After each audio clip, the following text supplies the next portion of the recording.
introduction to the Kcin Einstein, a rare but powerful 8-bit computer. Kcin, a Taiwanese electronics company, was primarily known for manufacturing and selling televisions, radios, and other domestic appliances. However, they decided to venture into the personal computer market. Unlike the ZX81, which was assembled with limited memory and inexpensive parts, the Einstein was built with high-quality components without a strict budget constraint. The Einstein was a robust Z80-based system running an emulated CP/M compatible version by Crystal/XDL Research. It featured a robust octal sound generator, a powerful sprite generator, RS-232, and multiple buses for printers and other peripherals. The Einstein first arrived in the UK in 1983 with a price tag of around £499.99. Despite its high cost, which deterred some potential buyers, its powerful features and software compatibility made it attractive to software houses. One notable user was Ocean Software, a Manchester-based company in the UK. Unlike Bitmap Brothers and others who used a Spectrum to port the Z80 code, Ocean used an Einstein. So if you've been playing games from Ocean, chances are that an Einstein was used to port the source code to multiple formats first.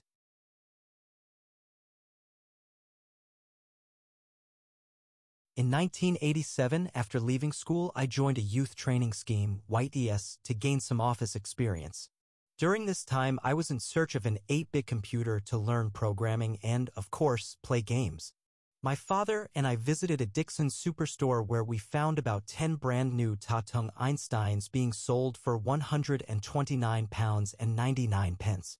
After returning home, I researched other computers such as the MSX, Sinclair QL, and Spectrums. My father, a pioneer in electronics and computer hardware, advised me on what to look for in a computer: speed, memory, storage, operating system. After comparing the specs of my chosen systems with my father's advice, it was clear that the Einstein was the superior choice. The MSX and Spectrum had limited storage capabilities, and the Spectrum was seen as more of a toy. The QL had a powerful 32-bit bus on a 68000 but was unreliable due to issues with its tape drives. So, the decision was made: the Einstein would be my computer. All that was left was to save up for it. After 12 weeks of saving my modest YTS earnings, I finally had enough to purchase the computer from Kcin's. A sales assistant had kindly stored one in the back for me. My sister Sharon and I picked it up from the store and brought it home. Setting it up was a bit of a challenge at first. We spent an hour trying to boot it up before realizing that we needed to hold Control Break as indicated on the screen. All commercial disks were bootable anyway, and eventually we got it to boot into a 0 prompt, not a C or even an A, but extra tall DOS. Now we were in. I spent about 3 months just playing games before I seriously started looking into coding on it. The Einstein was quite an amazing computer, fast, sleek, and heavy like 5 bricks glued together.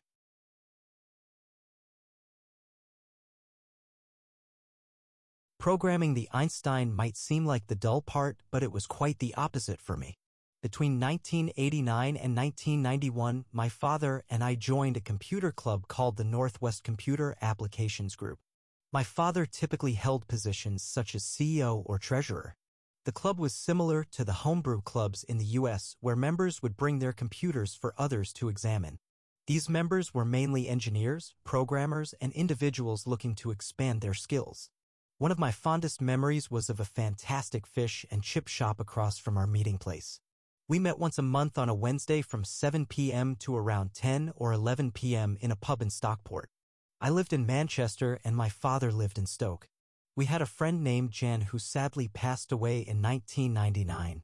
He was ahead of his time and was the inventor of the memory drive built into Amstrad computers, which was later used in many Z80 systems.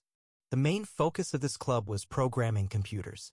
My father had extensive knowledge in electronics, MS-DOS, and CP/M. I quickly learned to program in both basic and machine code, mainly Z80, but also dabbled in 6502. I started writing code on the Einstein and then moved on to computers like the Acorn Electron, BBC-B, Spectrum Plus 2, Commodore 16 Plus 4, 16, 64, and 128. I learned to repair PCs, build them, and started to understand BIOS, interrupts, and much more. My first machine code program was a Z80-based text editor on the CPC 6128. Eventually, with my father's help, we ported a Z80 assembler to the Einstein as its built-in monitor was quite inadequate.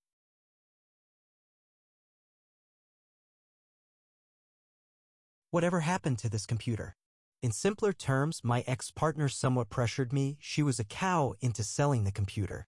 However, it found a good home when a friend of mine bought it for his son to learn about computers. I sold it for around £50, including the discs, my version of the Z80 assembler, which I later regretted, and other items including a large printer. On a positive note, a few years later, I started looking for another Einstein. As luck would have it, I found a brand new Einstein on eBay for around £49.99. It was still in its original box, unopened, with the original receipts and a few discs. The only issue was that the keyboard's spacebar had been damaged, but that was an easy fix. It currently resides in my youngest daughter's cupboard in the UK. I don't live in the UK anymore, but hope to return to collect those precious computers in her flat, which include an Atari ST, ST1040, the Einstein, ZX Spectrum, and a collection of old laptops that I need to repair and sell. In the next video.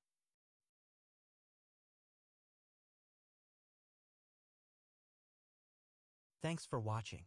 I would love it if you consider liking, subscribing, and commenting on my videos. I read all the messages and will reply to most of them. Regards, Nick.